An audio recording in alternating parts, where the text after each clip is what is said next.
Today's daf is daf Kuf Tes Zayin, and we're really in the middle of a sugya that we started yesterday, and that's the sugya of Isi ben Yehuda. We're trying to derive the Iser of Hana in Basar B'cholav. So I cooked meat and milk, and now the product of that cooking is prohibited from any benefit whatsoever. I can't feed it to a dog. I can't sell it or give it to a guy. All that is prohibited. And Isi ben Yehuda derives it from a threefold limud, which is constituted by number one, arla, which is asar bana, number two, chametz, which is asar bana, and number three, kloya kerem, which is asar bana. So the combination of A, B, and C will generate a derivation that basar b'cholav is asar b'hana. So the Gemara here on the top of the Yom, it says chana mechada. Now we're quoting Reish Lakish, who puts these hermeneutical principles into a final context. And this is what Reish Lakish presents. If you derive one thing from another, like let's say, for example, it would have been sufficient to derive the Iser Hana of Basar B'cholav from Orla, then Kula v'chumra parchinon koldu lo parchinon. This is a very high class and very powerful kind of derivation. It's only, equating, in this case, Basar B'cholav to Orla. And therefore, in order to create a pircha, you need to find a kula and a chumra, meaning you have to tell me, well, Orla has a reason why it's more chumra than Basar B'cholav. Basar B'cholav is more lekula. And that has to do with hayelo shasa kosher or not. If we have a chance, we'll describe that a little bit later on. But then there's something called a pircha koldu. Koldu means it really has no logic. It's just that we find, that orla is something that grows from the ground, whereas basar b'cholav doesn't grow from the ground. Just any sort of distinction whatsoever, even though at the face of it doesn't seem to be relevant, that would be enough. That would not be enough in this very high class, high powerful derivation, which is called chada michada. Now we go down one level, chada mitarte.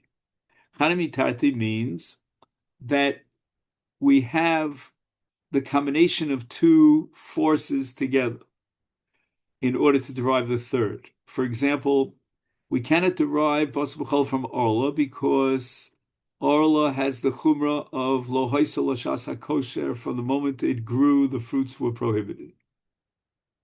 Whereas Basar B'cholav, each one was heter until you cook them together. So Orla per se would not be enough, but now I introduce chametz.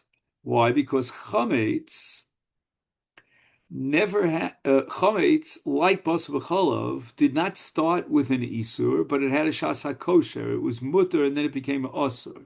So the whole year round, chametz is mutter, and then on Pesach becomes asur. However, we can't derive Basar B'cholav at the end of the day from chametz either, because chametz has a chumrah that it's asur, that it's a chiyuv kares. That if you eat chametz Pesach, you chiyuv kares, which is not the case for Basar B'cholav. So at that point, we're up to chada mitarte. And we're going to say the following. Since Orla doesn't have the chumrah of Pesach, because there's no chiyuv kares, Pesach doesn't have the chumrah of Orla of lo hoisel shasa kosher because chametz had a shasa kosher. So now we're really standing on, on a combination of 2 feet. We can't stand on 1 foot anymore. So therefore, filu koldu parchinon. We can even come up with a pircha of kolduhu, which means the simplest kind of distinction whatsoever, that chametz grows from the ground and orla grows from the ground, whereas basar b'cholav is meat and milk that don't grow from the ground. Now we go on to a third level of a derivation, and this is going to go back to the top level of being very high, powerful, high potential, and that is chada mitlas.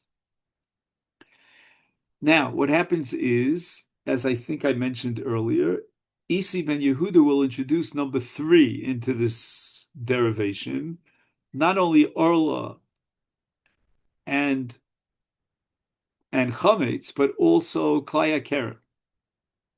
So now you have 3. Because Klaya Kerem, L'chora, had a Shas HaKosher. So in that sense, it's very similar to Basa B'cholav. So now the Gemara makes the following distinction. How do we derive this from the three sources? I hadar dina, the asi b'me'atzad. If at the end of the day, even after you introduced element number 3, which was klaya kerem, but you still have a chumrah in klaya kerem that invalidates klaya kerem for being the source for basa b'cholav, because basa b'cholav doesn't share that chumrah. Then what you have to do is a b'me'atzad.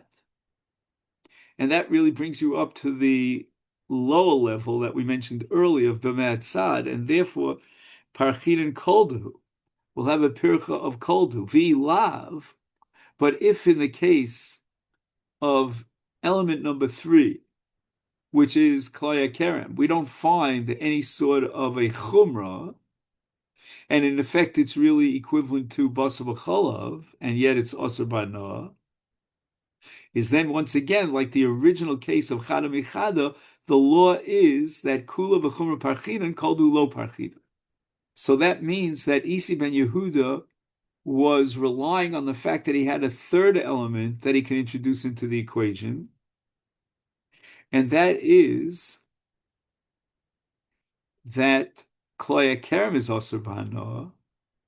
Once he introduces that element into the equation, then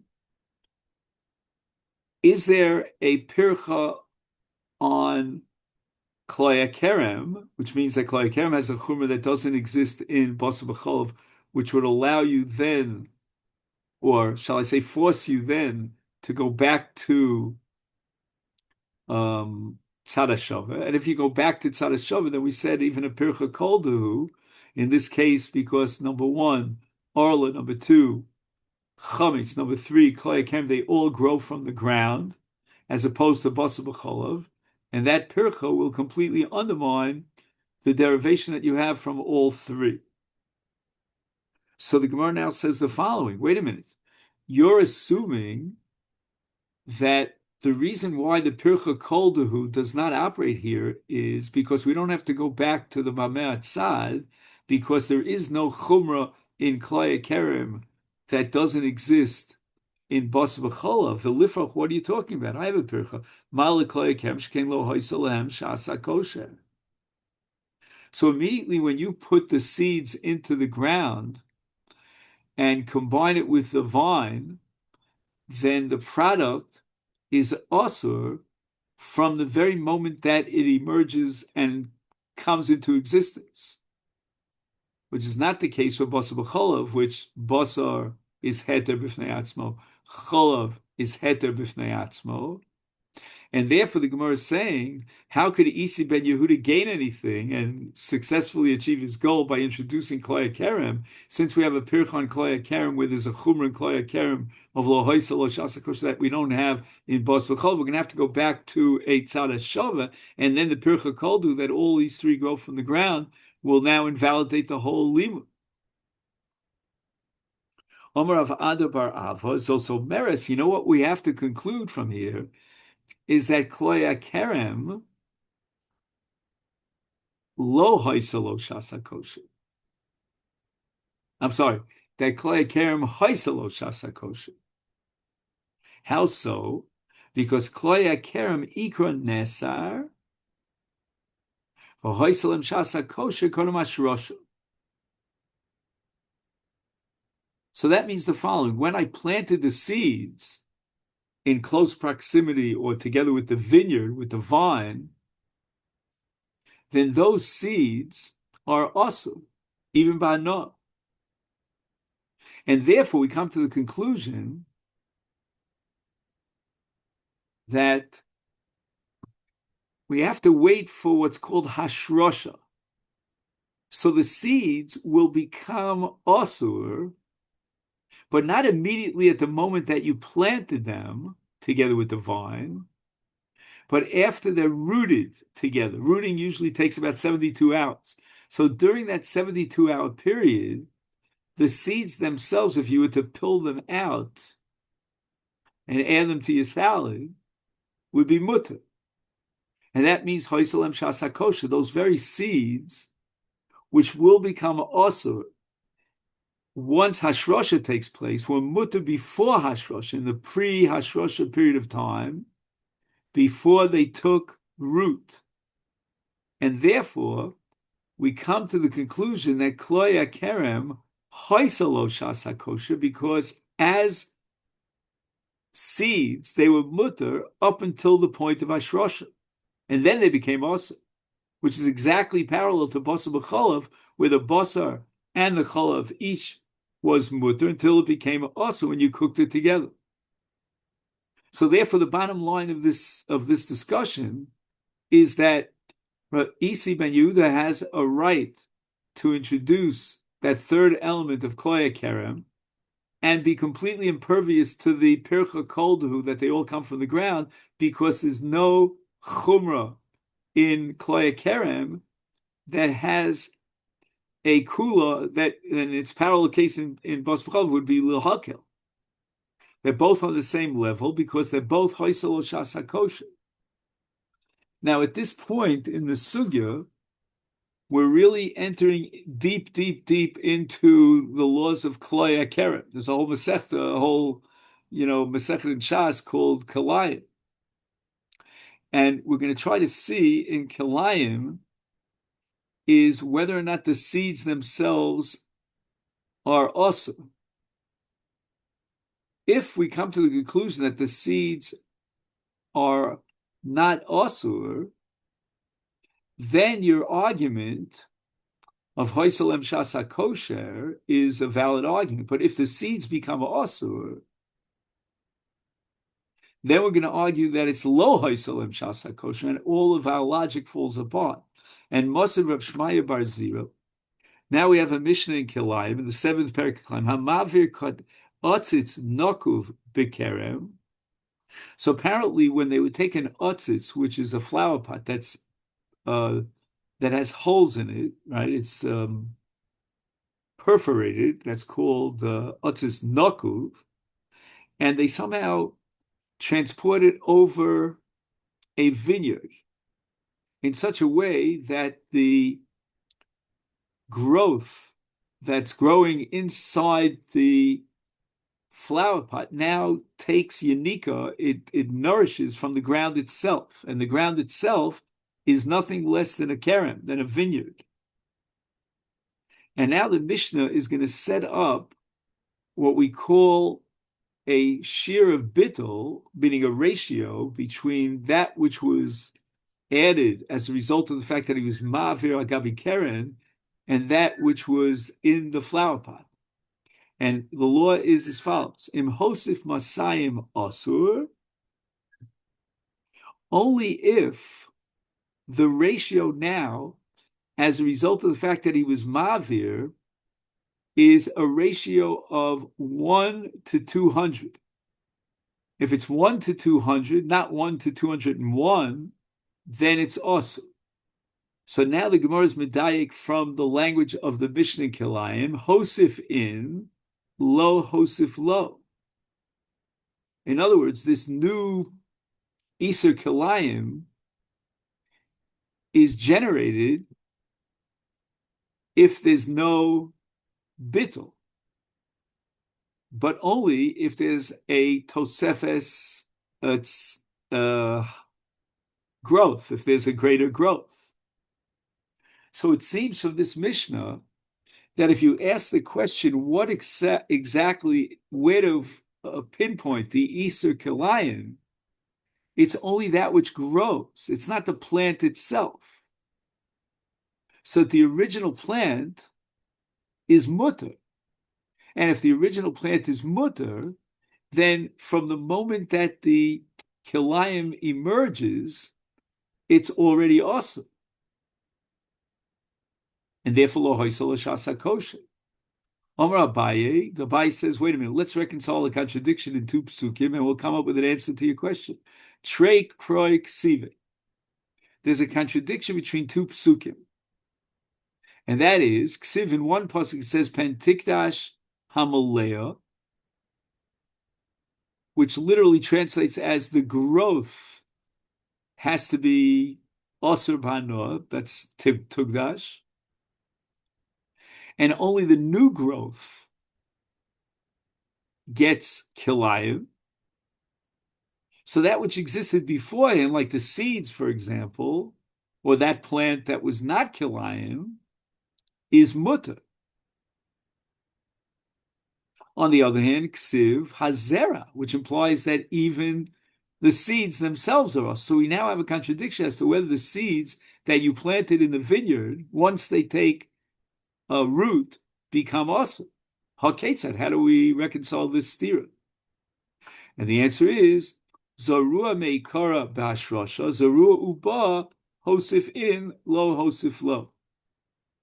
In other words, if you took seeds and you planted it in a vineyard, combining the seeds with the vine, then enochinami, the seeds themselves, since it was meikara, will become awesome.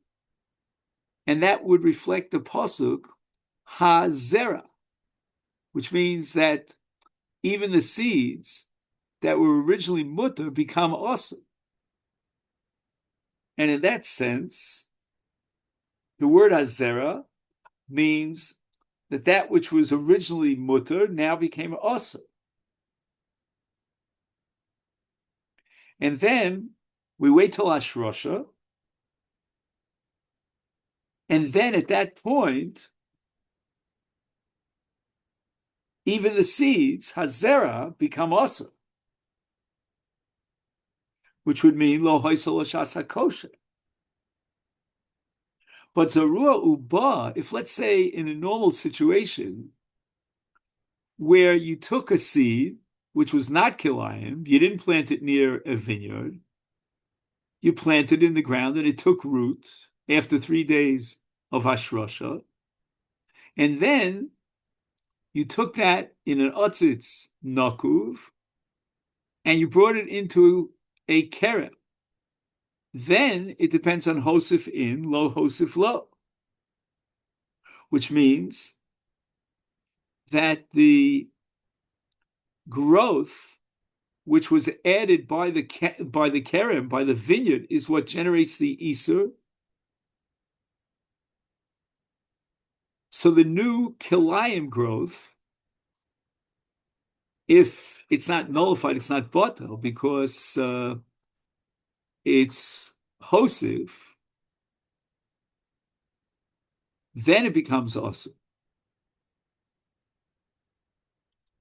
So what do we end up with? The final conclusion, to summarize this whole Shaklavitaria, is that Kloya Kerem, like Basa B'cholav, is Haisel Shas HaKosher. And why is it Haisel Shas HaKosher? Because in the case of a planting of the seed that will become asur later on, is now mutter, and only later on it becomes asur. Masnisen deloki haitan, our Mishnah that says that Basa B'cholav is asur b'hanoah, which we've been assuming straight from the beginning of this chapter, is against Rabbi Shimon. Desanya, we learned in the Brisa, Rabbi Shimon ben Yehuda Omer Mishum Rabbi Shimon, Basa B'cholav asur b'achila mutter b'hanoah. You're allowed to benefit from Basa B'cholav. How does he derive that conclusion? Shenemar, he has a gzeira shov. In the parsha of Basa B'cholav, it says that you should be careful not to cook the meat of the kid with its mother's milk. And it says, Ki am kadosh atah Hashem Elokecha, because you are a holy people. So we have the word kadosh. V'nera lahalon, with regard to treifa, the Torah says, Anshe Kodesh Tiyun Li, again, the word kadosh or kodesh. And therefore, we have to equate Basa B'cholav to Nevela. Ma lahalon, just like in Nevela. Also, you're allowed to benefit from the Torah says, give it to a ger or sell it to a nocher. So it's mutabano. It's therefore by virtue of this Kseir Shava, afkan, also bachilu mutabano. And therefore, Rabbi Shimon comes to the conclusion that Basa B'cholav is mutabano, like Nevela. However, all the Tanoim unanimously disagree with that. And they all hold that Basa B'cholav is also not only b'achila, but also b'hana.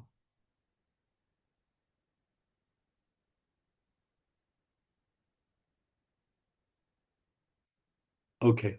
Now, we get back to the Mishnah that records a machlokes. It's actually a three-way machlokes Tanoim regarding the scope of Basa B'cholav. What animals, what categories of animals are included? Everybody agrees that a behema, whether it be a goat, whether it be sheep, whether it be a ewe, a lamb, they're all included, all behemoths in Basa B'cholav. But now we address the issue of chaya and oaf.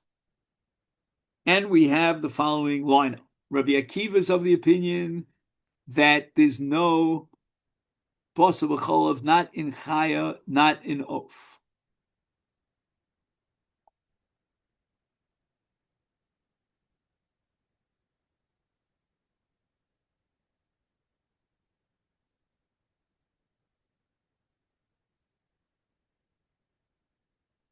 And then we're going to get Rabbi Yossi.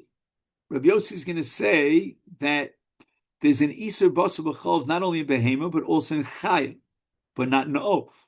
And then we're going to have the final Chumrah of the Chachamim who say that the Isur Basa B'cholav applies to Behema, Chaya, and Oaf. So now the Gemara is focused on Rabbi Akiva who says that Chaya and Oaf are excluded from Basa B'cholav. Hani ha'afkinu l'kirishmuel. The problem is that Shmuel, which we had a few days ago, derives from the extra gedi, the exclusion of non-kosher meat, like a non-kosher animal, but yet, at the same time, he uses gedi as a ribui to include chelev and nevela. The third gedi comes to include the fetus, that too is included in Basa B'cholav. So therefore, according to Shmuel, we really don't have any available source or miut to exclude Oaf and Chaya.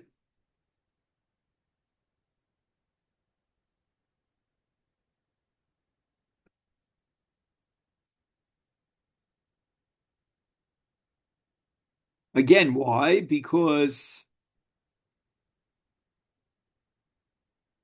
we need all three gedis, according to Shmuel's analysis. So how do we free up these gedis to, according to Rabbi Akiva, to exclude Chai and Oaf? The Gemara answers, Kasav Rabbi Akiva Iser Chalal Iser. And therefore, as far as Chelev and Nevela are concerned, right, again, this goes back, if you happen to remember, the six derivations that we had. According to Rabbi Akiva, we don't exclude Chelev or Nevela, which means that there are two mi'utim that are now freed up. Shlil, on the other hand, is Gedima al Yehu. I don't need a ribui for the fetus because that's bona fide meat. Is therefore Isi Lahu, Asri Lahu Kulu, and therefore we have two Gedis which are freed up, and we're going to use one Prat L'chaya and Oaf, meaning Gedi represents a behema, it's a goat, to exclude anything that's not a behema. And another one, which now is freed up, for Rabbi Akiva, L'behema Tmeya, to tell you that a non-kosher animal, even if it's a behema, is not included in Basa B'chol. Now we go on to the question of Rabbi Yossi Aglili. Rabbi Yossi Aglili Omer Nemar Lo Sochlu. According to Rabbi Yossi, we derive from the juxtaposition, meaning the smichos haparshios of nevela and basa b'cholov, that anything included in nevela, which would therefore include both chaya and oaf, would be included in basa b'cholov. Later on, Rabbi Yossi Aglili will exclude oaf because he has a special mute on oaf. But from the perspective of the initial equation between basa b'cholov and nevela, which are placed right near each other in the Torah, I would have included even oaf, but certainly chaya. So my Ika ben Rabbi Yossi Aglili Rabbi Akiva, Ika ben Ayu chaya. So as we mentioned earlier, Rabbi Akiva has a mute to exclude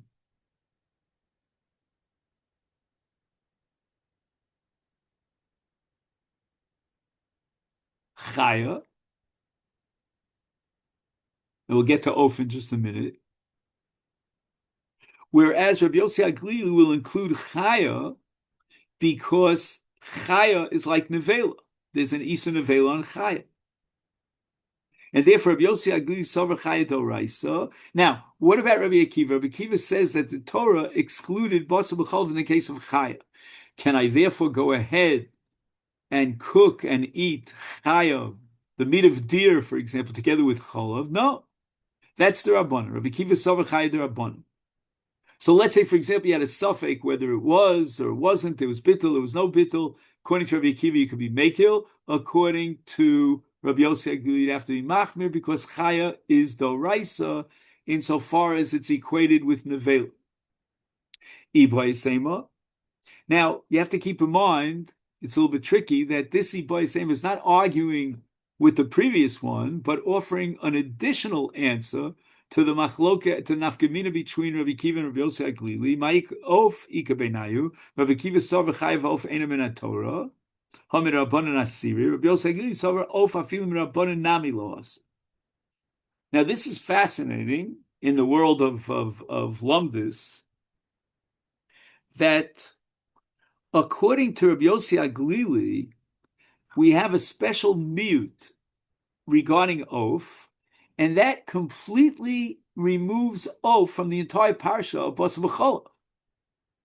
It makes it like you would cook potatoes, with meat, or potatoes with milk. Oaf is not in the parsha; it's completely excluded. That's called a hafka in the language of lumdus, to such an extent that even the Rabbanan can't prohibit basar oaf. So next time you think about eating chicken with milk cooked together, think of Rabbi Yossi Aglili. The only thing is we don't pass like Rabbi Yossi Aglili. But according to Rabbi Akiva, although it's true the Torah does not extend basar b'cholov to include oaf, but nevertheless it's also d'Rabbanan, like chaya. So chaya and oaf, according to Rabbi Akiva, are in the same boat. They're mutar min Torah and also min Rabbanan. Tanya nami hachi mekomo shel Rabbi Eliezer yukorsin eitzim lasos pchomim lasos barzel. Okay, so this is not really relevant to us. We're going to get to the more relevant part, but What's fascinating is that in terms of Mila B'Shabbos, Rabbi Eliezer extends the heter of Mila B'Shabbos way beyond the Maisa Mila to include all machshirin, anything that's necessary, which could have been prepared before Shabbos, but you failed to do so, you're allowed to violate the Shabbos for the sake of Mila. So, for example, if you don't have a metal aleph, ismol, it's called in the Gemara's language, to cut the Mila, then you do whatever you have to do. If you have to cut down trees in order to, make a fire so that you could take raw iron and form it to make it into a knife, all that you're allowed to do. Anyway, so that's if you step into the territory of Rabbi Eliezer and you have a Mila B'Shabbos and you didn't prepare the instrument, then you're allowed to do so. And this is now relevant to us. B'mkomo shel Rabbi Yossi Aglili, hayu ochlim basar of v'chola. So what I told you before, that's purely theoretical. Well, guess what? Take a plane and land in Rabbi Yossi Aglili's territory, probably up in the Galil. No, I don't know where it is. Anyway. And you can cook meat and milk, chicken and milk, and eat the chicken and milk. And in fact, the Gemara tells the following story, that Levi Ikl Lebei Yosef Rishba. Now, Rishba means he was a trapper. He was a trapper of birds.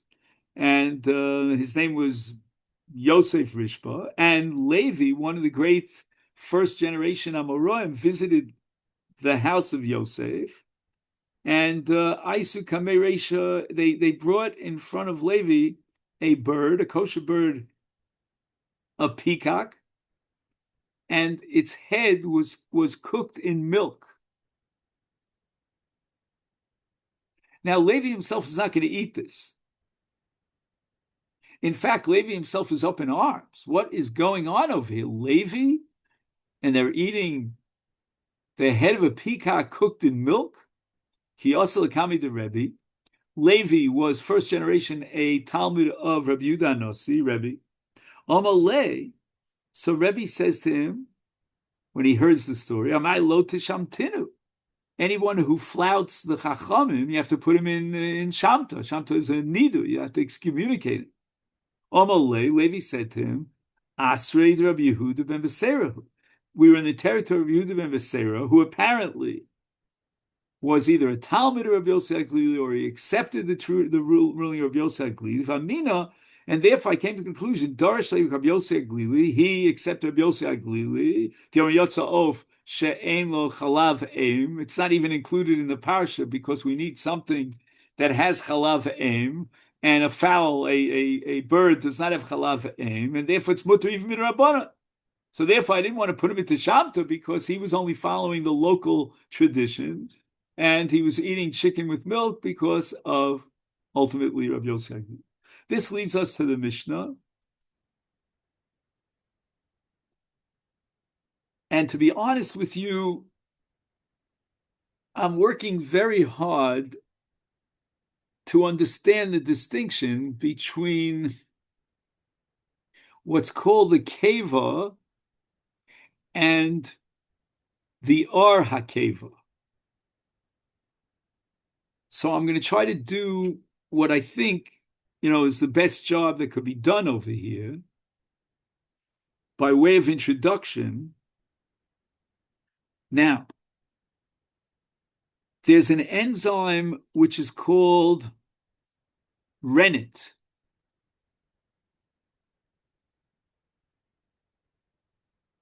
I'm sorry. Start again. There's an enzyme which is called renin. Rennin.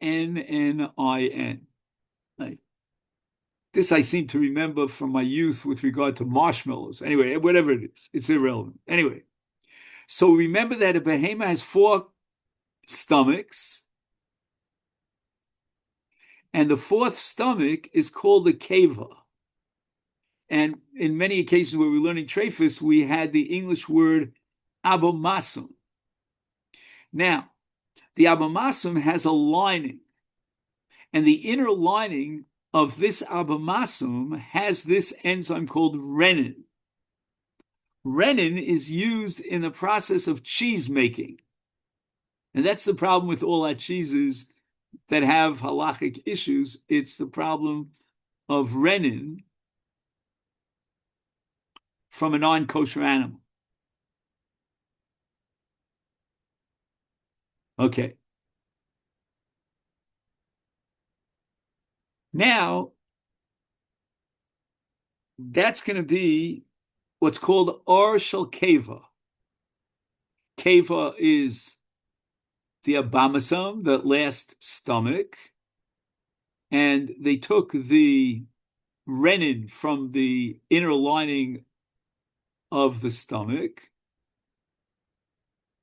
and that's called or shel keva, and they use it to curdle the milk and make cheese. That's or shel keva. But if you take a look at the Mishnah has two different discussions. In the Reisha, it talks about keva. It doesn't mention the word or. And therefore, here we're not talking about renin, that enzyme, but rennet, R-E-N-N-E-T. And if I'm not mistaken, and here this is I feel like I'm walking on eggshells because I'm not 100% sure if this is correct. But I think what happens is that rennet is the actual milk that you discover in the stomach after shechita. So again, Rabbosai, we're going to go through the sugya and see if what I told you makes sense. Okay.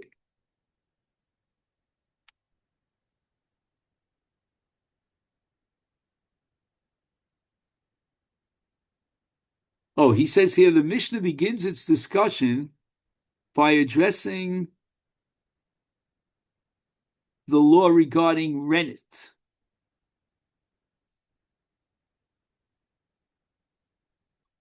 And what's rennet?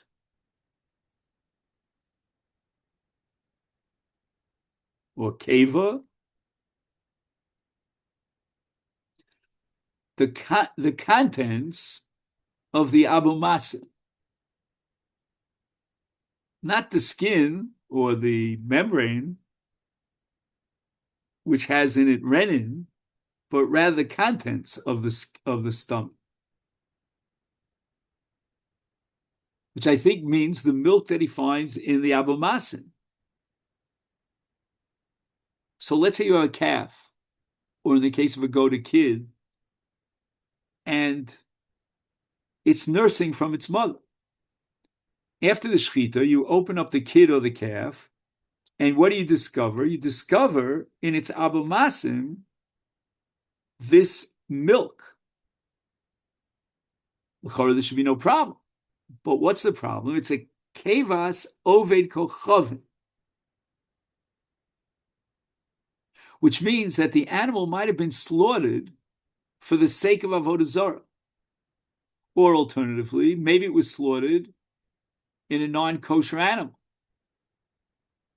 And therefore, the milk that you find, that you discover in the young nursing in its abomasum is prohibited. And for the same token, shall nevela.